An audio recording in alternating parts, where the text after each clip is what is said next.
About to move all my pension investments, and timing is of the essence. I'll explain what's going on and why this huge change in one go for me.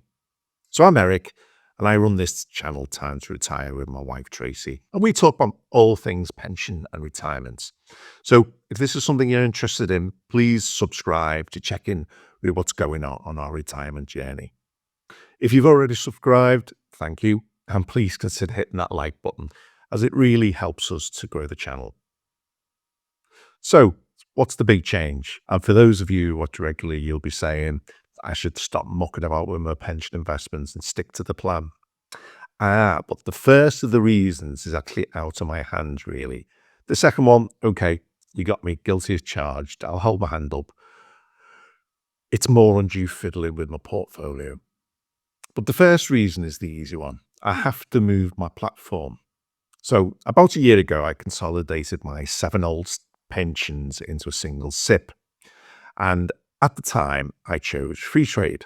I chose this platform because I knew that I'd be making lots of trades in my first year. And as the name Freetrade suggests, they charge a yearly fee, but they don't charge for each trade. So great. So why the move? Well, unfortunately, Freetrade doesn't allow me to draw down my pension. So when I retire, I'll have to move all my investments into an account that facilitates pension drawdown. And I don't really intend to go and just buy an annuity with my pension pot. What I intend to do is to draw it down flexibly between the ages of 56 and 67. And at that point, my retirement state pension kicks in, and I also have some DB pensions that'll ensure I've got enough in my retirement to take me up to that date. And I'll actually get them DBs from 56 until the day I die. So I'm happy with the plan, but I've still got to move all my investments before I can retire so that I can start the drawdown. So this is where I'm at. I've spent a couple of months exploring all the different SIP providers that allow drawdown. And I brought down a list of 12 platforms down to my final 2. So the final 2 candidates were Vanguard and Interactive Investor. And let me tell you why I discounted the other 10 platforms. It's all about what's important to you. So look at this table produced by Which on SIP platforms. Vanguard and Interactive Investor are actually quite low down on the list. But then look at the criteria they use to rate them. Typically, these higher rated platforms cost about £200 per year, more than Vanguard or Interactive Investor. But apparently they offer better support. And whilst I was with Freetrade, I contacted their support once in 12 months. Would I pay an extra £200 per year to get a slightly better response time? Not really, no. I'd be happy to wait a few hours for a response rather than fork out an extra £200 per year. And the other criteria is the level of research information that they provide about the investments. But there's a million websites out there that offer this kind of research for free.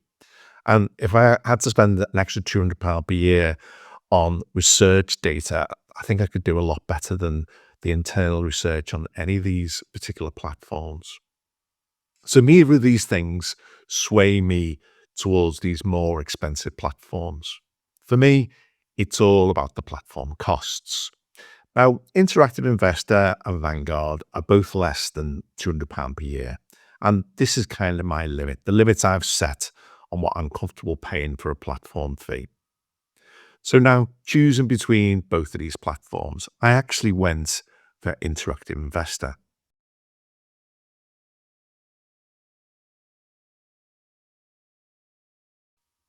So last night I opened an Interactive Investor SIP account, and really I'm looking forward to letting you all know how I get on setting it up and moving all my funds across.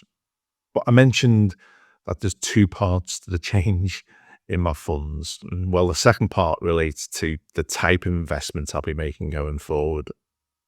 When I first set up my SIP, I needed time to find my feet before I plunged into anything risky. So I put 80% of my pensions into an overnight Sonia tracker. This was a low risk option for me. It gives a solid 5.3% each year, doesn't go up and down with the markets. And I know that inflation was likely to be under 3% for the year. So at least I wouldn't be doing anything catastrophic. However, there's caused a downside to this. With my 20% in equities, I still managed to pull off 9.5% return for the year, which I'm happy with. But if I've gone with 60% equities, as everyone was advising me, then this would have been nearer 15%. In the last 3 months, I've gone the other way. I've moved 80% into equities and left 20% in the overnight tracker. But it's time for a change, time for a rebalance. So on entering year 2, I have one big worry. It's related to a stock market crash, but not in a direct way you might think. It's all about FOMO, my fear of missing out. If the stock market drops 20% in January, then I wouldn't be overly worried, as most of my withdrawals won't be for at least 5 years. But this gives me plenty of time for the market to recover. My worry is that if we did see a crash, then I wouldn't have enough unaffected liquid funds to be able to move into the market whilst it was down. So let me explain. I do nothing and we lose 20% of value in stocks. And this recovers back to the same level in 5 years' time. Or option 2, I have 50% portfolio in Sonia Tracker and the market loses 20% and I move my funds in. Now in 5 years' time, I'm not just even, I'm actually 20% up. So it's about liquidity. Too much equity means too little movable cash to take advantage of the downside if it happens. So the plan before January 6th and the transfer of power in the US is for me to move 50% of my investments back into a Sonia Tracker, ready to put back in if we see a fall in 2025. So thanks for tuning in, and I promise to keep you up to date on my interactive investor move and also de-risking my portfolio. See you on the next one. Thanks.